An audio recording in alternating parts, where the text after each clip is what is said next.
Рафаэль Агустиньо не сможет поболеть за свою сборную на стадионе, но его футбольный праздник, похоже, уже состоялся. Кумир мальчика Криштиану Роналду сфотографировался с ним прямо перед отлетом на чемпионат мира. Провожая португальскую сборную в аэропорту, юный болельщик проскользнул мимо охраны, бесстрашно подбежал к капитану команды и получил не только фотографию, но и автограф. Мама Рафаэля надеется, что Роналду приведет сборную к победе. Мы не можем поехать в Россию, так что пришли просто пожелать им удачи. Надеюсь, мы станем чемпионами, ведь у нас очень крепкая команда, мне кажется.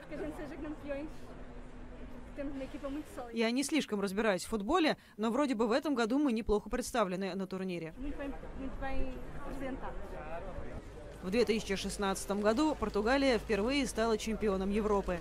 Свой первый матч на мировом первенстве команда проведет 15 июня в Сочи против сборной Испании.